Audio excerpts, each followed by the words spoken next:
Welcome to Entrepreneurs Conquering the World, how to build a global audience and profit from it. With your host, Carmen Ring. Hello everyone, welcome to a new episode of Entrepreneurs Conquering the World. My name is Carmen Ring, I'm your host, and today I have with me Greg Linnebach, a successful developer in business and an owner in a variety of fields, such as financial planning, real estate, and even mining. He coached many executives from Fortune 500, and he also served as a director of the board of Scottsdale Community Bank in Arizona. Greg, welcome to our show, and why don't you tell our audience more about you and your career journey? Well, thank you, Carmen. I appreciate being invited to come on with you.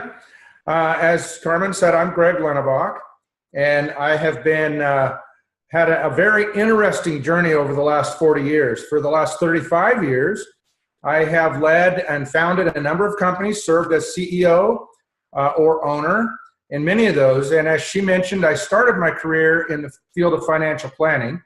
And from there went on and did timberland development, golf course and subdivision development.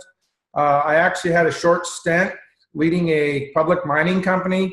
And through the years, I've spent many years traveling in various parts of the world and mainly teaching people about business and starting businesses and running them and so forth. I've really enjoyed coaching young entrepreneurs through the years, as well as running my own companies.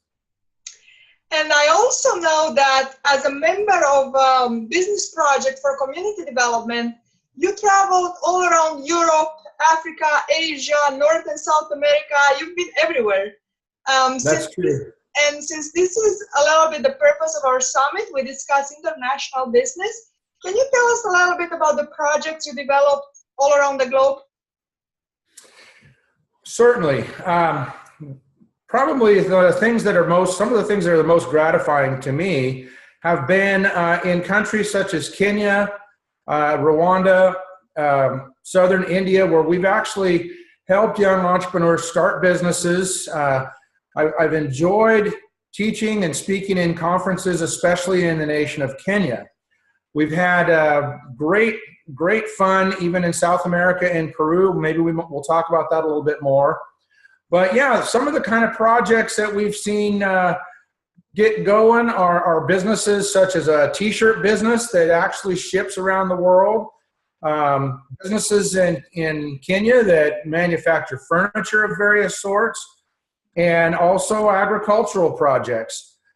In my own projects here in the U.S. have largely been real estate development and so forth, but in other nations, most of what I've worked on there is helping folks develop leadership principles and practical aspects of pulling together teams and pulling together funding and actually developing business plans in order to get their projects off the ground. And I know that, I just want to mention this, I know your real estate business is quite wide, and that includes golf courses also. Is that correct? So not just the traditional real estate. I mentioned that maybe I should have asked for your advice before. My husband and I used to own a golf course, but we sold it. We decided it's not a good business for us. Maybe I should have asked for some advice before that. Now, you mentioned Kenya as one of your favorites.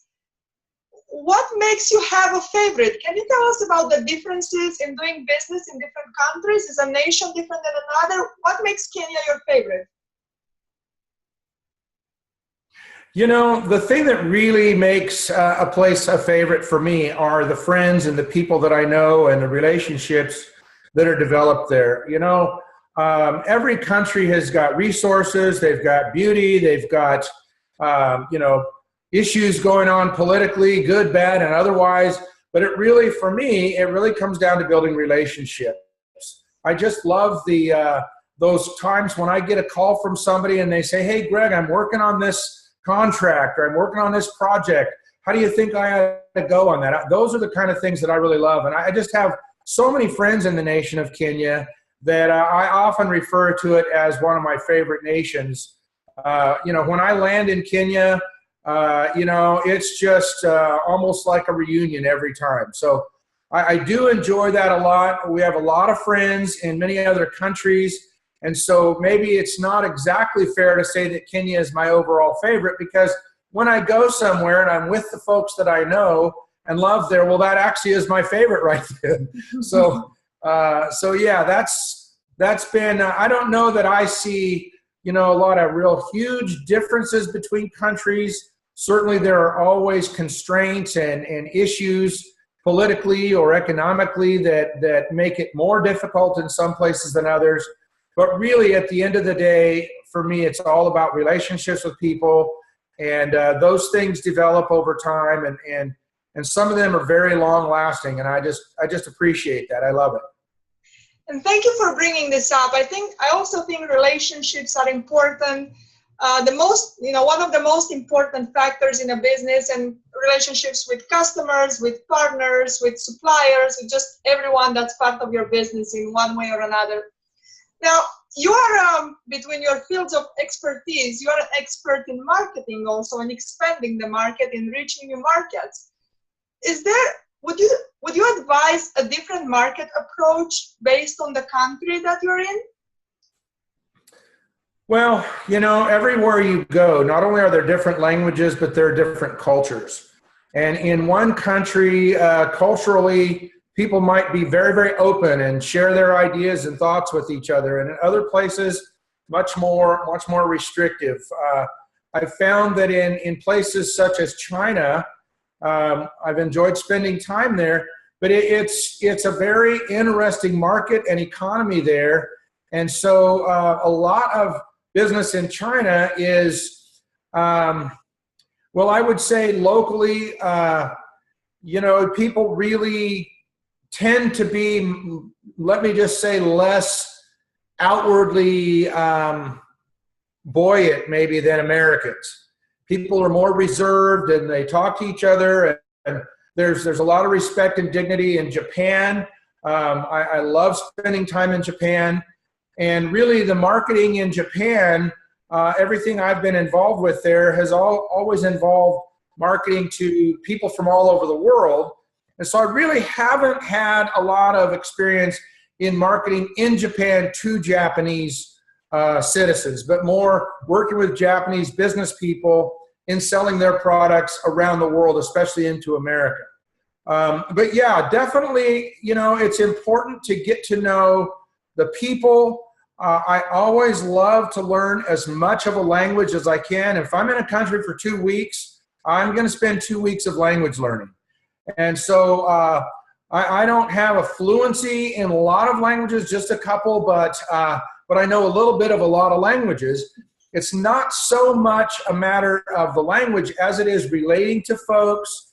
And in that relationship building, it's important to understand where people are, to develop an understanding of that, and try to be as much in the moment with the people as possible. And that's true whether you're talking about teaching and training, or if you're talking about marketing or any other aspect of working with people in international communities. It's definitely important to try as much as possible to understand the culture and the practices of the people. And now that you're saying that you do your best to learn the language of the country you're in, that makes no doubt now why and how you build such great relationships. Because definitely speaking even a few words in someone's language, especially when we speak about the language that's not so common, it's not English, Spanish, or French, the languages that are common in more countries. When you learn a small language, that definitely creates a connection with the people over there. And I experienced that myself. So now I have no doubt, that you create great relationships anywhere you go. Now, what was the motivation for you to go abroad? And, what are I'm sure there are challenges in expanding your business and going to so many places. And I'm sure there must be some very rewarding benefits to it, which is why you chose to go all over the world. What was your motivation and some of the challenges you met? Well, the first, I began traveling out of America down into Mexico. And I had friends that were moving down there. They were actually going down there to be missionaries. And I went down to help them just move a lot of their belongings down there. And while down there, that's when I really got serious about learning Spanish.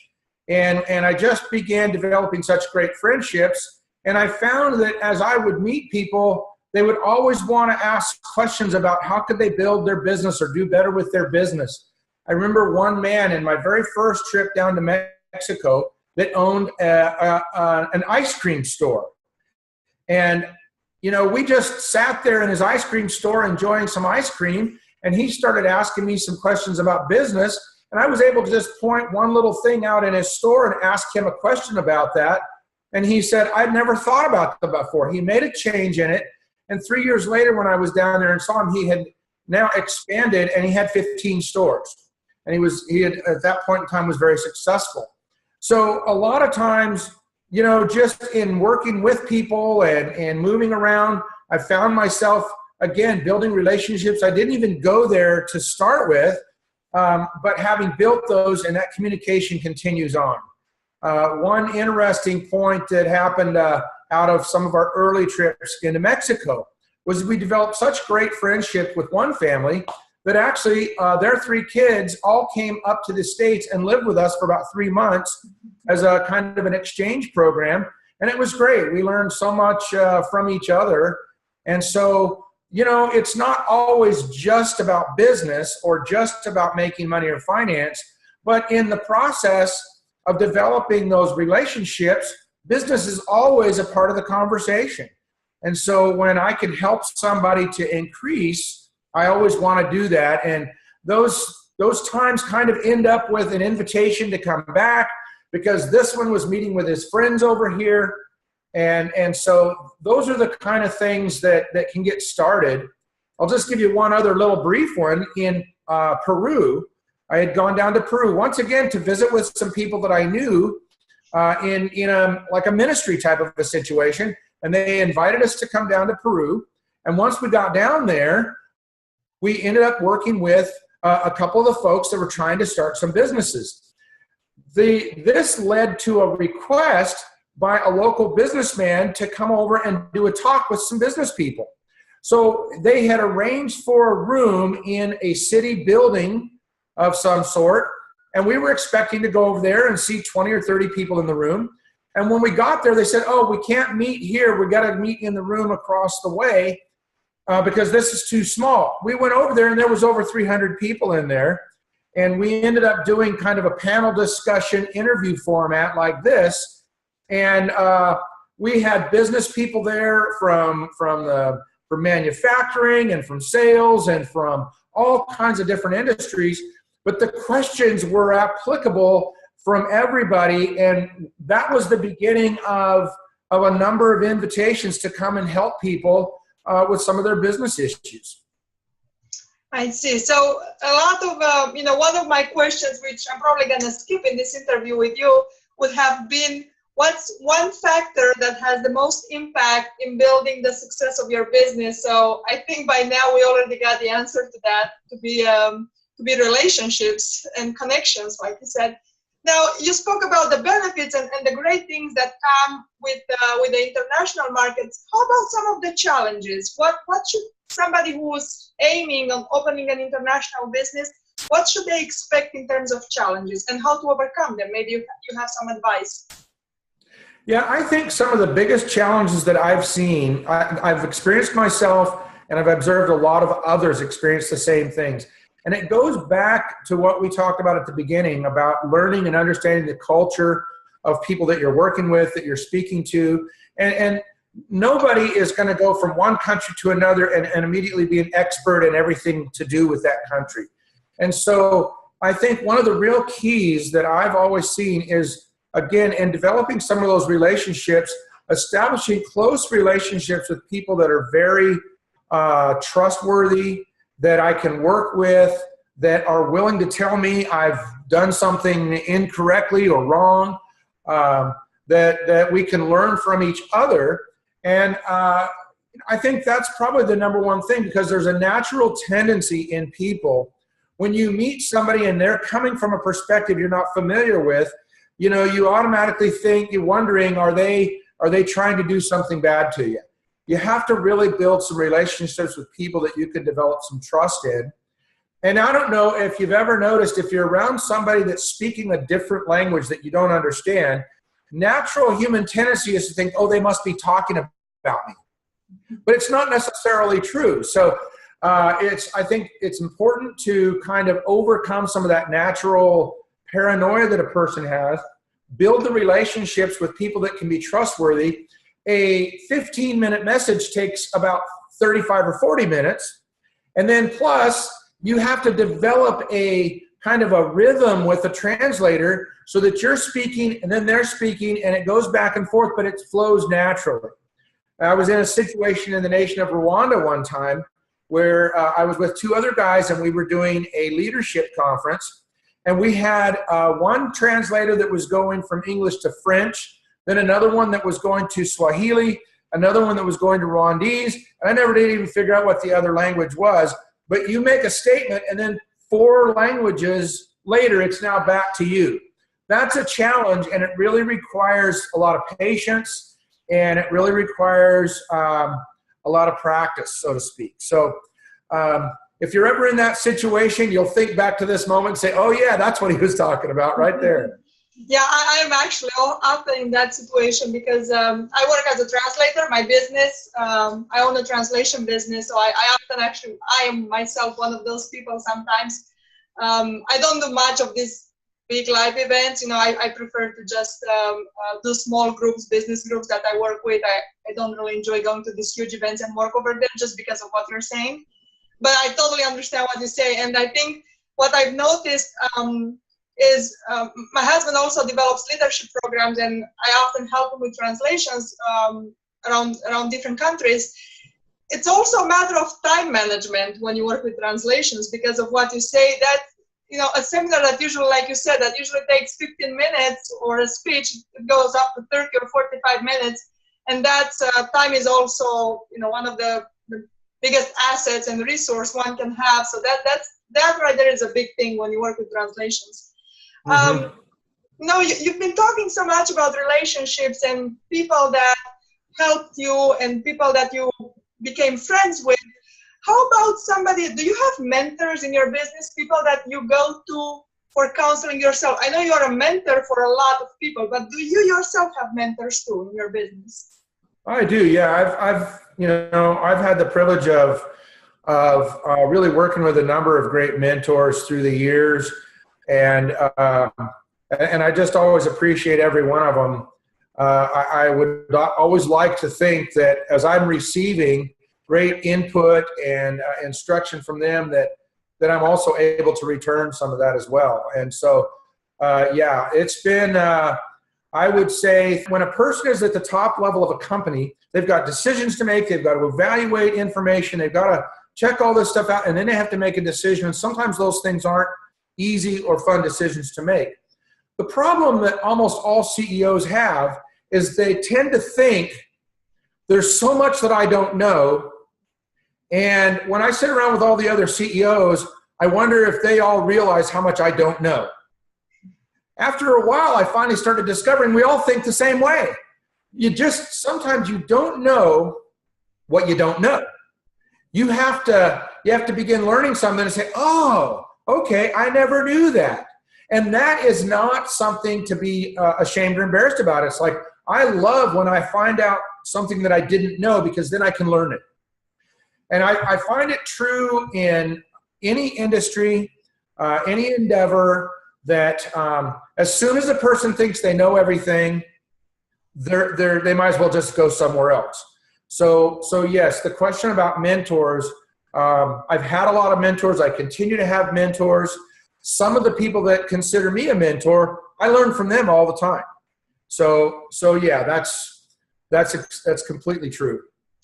And thank you for pointing this out, both that you can learn yourself from the people that you mentor, and also thank you for pointing out that it's okay not to know everything, and it's natural not to know everything. Mm-hmm. And talking about that, actually going a little deeper into that, have you ever made a big mistake in business that you actually learned a lot from, but something that was remarkable to you and that you would like to share with the audience?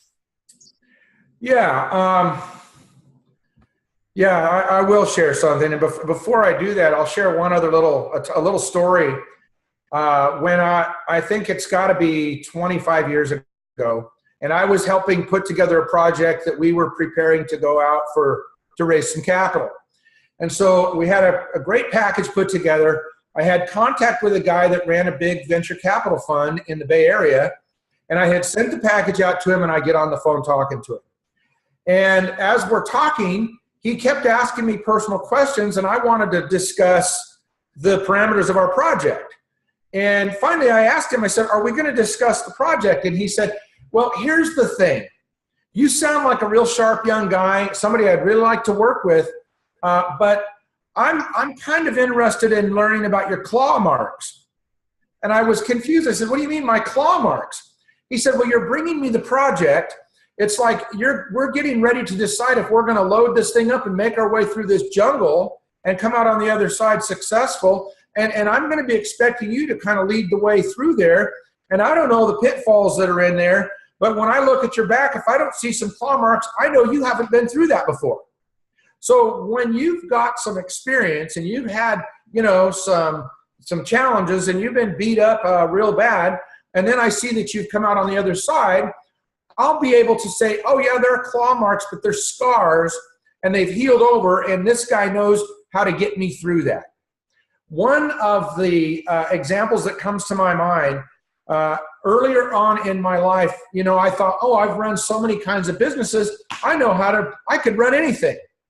And I ended up in a situation where I had to go and take over a small local startup television station because it had gotten into trouble, and I discovered that one of my staff had invested some of our pension money in it. They asked if I'd come over there and get the thing all fixed up and straighten it out. Well, the funny thing was, I thought, okay, again, oh, I can do this. I know how to do all this stuff. I know business. But there are a lot of different kinds of businesses where there's so much specific industry or product knowledge that are important to know that, it's important to not always be so quick to step into something saying, I know so much. What I discovered quickly was that in the television broadcasting business, the copyright laws and so forth are so extensive, and actually they can be very punitive. And I didn't even know. I thought I'll take 3 or 4 days to go study everything and understand where it's all at, and then we can start rolling forward. Well, in 3 or 4 days, unbeknownst to me, they were showing television programs that they didn't have permission to show. I didn't know this yet. And I found out that the punishment for showing an unauthorized television program was a lot of money for every single incident. And in 4 days of just not understanding that, it got really bad really fast. Now, we were able to ultimately work through that, but once again, I feel like the biggest problem there, the thing that created the problem, was my pridefulness, thinking that I know so much. I know finance, I know this, I know all these things. I can go take over any business. And I was not approaching that in an attitude of humility, but instead in an attitude of I know it all. And that's the biggest mistake you can make in business. And I know that based on your statement a few minutes ago, I know you totally changed your attitude about that, because now you're open to learning from everyone, and you always consider that it's okay not to know everything. Yeah. So thank you for sharing this story. I know, probably some of our audience can relate to this. Probably all of us have made that mistake at one point, especially at the beginning. It's funny how, from my experience and the people I work with, this attitude of I know it all happens more at the beginning, and the more experience we get, actually, the more we know, we realize that we know less and less. Mm-hmm. It's an interesting paradox. Now, unfortunately, we're getting close to the end of our time together. 30 minutes is not a lot. But before ending, I would really like if you can give, one or two pieces of advice to our audience who dreams or wants to or is in the process of taking their business internationally. one or two marketing advices or anything you feel they should know? Well, I think once again, as we talked about in the beginning, number one, I've always found, I don't understand it, but in every country I've ever gone into, I've found that audiences tend to be much more receptive than what I've normally been accustomed to here in the US. Whether it's because there's a high level of appreciation for somebody coming all that way to talk to them or what, I'm not sure. But I would say that the number one piece of advice, once again, is to really look to making great connections with people that are in another country that can bring you there, that can host you, that can show you around, because the people will be very receptive when they learn that you've got something to teach them or to bring to them that's going to benefit their lives. So I think that would be the first thing, is to really build and establish those relationships, and then continue to build them. Those can be long term, and don't just think of them as business, but think of them as personal relationships, and the business will follow. Thank you, Greg. Thank you for sharing that.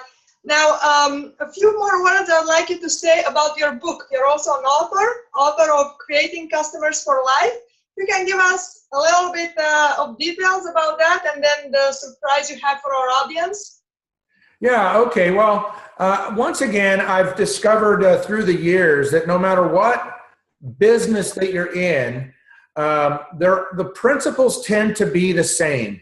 Like I said, in the television business, there were specifics that you have to learn quickly, but at the end of the day, then the overall business principles are the same. You've got to learn how to introduce to meet customers. You've got to learn how to serve them and satisfy what they're looking for, so that you can continue to serve them over and over. And the point of my book, I've got a copy here with me, but I'm going to offer all of your listeners a free e-copy of that book. But it really, the title, Creating Customers for Life, is the key, because I can sell somebody a can of paint today and say, oh, I'm glad I made a sale. But if that person can become a paint customer for many, many years, then we've both benefited one another. So within this writing, it's not real complicated. It's fairly elementary in so many ways, but I've just always found that the most significant, deep truths of business are the very basic, simple things that we have to always remember to stay connected to. And so hopefully your audience, our listeners, will really gain from this. It's a real privilege to me to make a copy of that available to your listeners. And when they go in there for that, they'll also be able to read a number of other interesting different business articles there. And I know you also have a blog about business. If you can quickly tell us how they can get the copy, and maybe how to go to your blog, if you just give us the steps they have to take. Yeah, what they'll need to do is go to my website, which my name is Linnebach, Greg Linnebach, and it's just linnebach.com. Again, not complicated. It's going to be on the screen. They can see it on the screen. You see my name on the screen. You see how to spell it, linnebach.com. Go there, and I'll have a little introductory video that you can listen to. And you can order a copy of my book at no cost there. And then you'll also see there that you can go look at the blogs. And there are a lot of different articles, some of which may apply to you, and you might really be able to gain a lot of insight from. And I just hope you'll come there and take advantage of all that. Thank you for your generous offer, Greg. Now, one last question before I let you go. Since you are so much all over the world, have you ever thought about having your book translated? Oh yeah, I have, and really we will start working on that. But I've just completed doing a teaching session with a group that's actually translating that, along with a lot of other ones, initially into 15 different languages, ultimately into 75 languages. That's going to take a long time, but I'm looking forward to it. But yeah, we'll put that out there in some various languages at some point here. Yes. That's wonderful. One at a time, so you can reach the whole audience. I'm sure everybody wants to hear your message, and they can benefit for it. Greg, thank you so much for your time and for your generous offer. It was wonderful having you here and you sharing your expertise with us. And to all of my audience, go ahead, check out his website, take advantage of the generous offer Greg made for you, and I will see you in our next episode of Entrepreneurs Conquering the World. Have a wonderful day. Bye-bye. Thank you for watching Entrepreneurs Conquering the World with your host, Carmen Ring.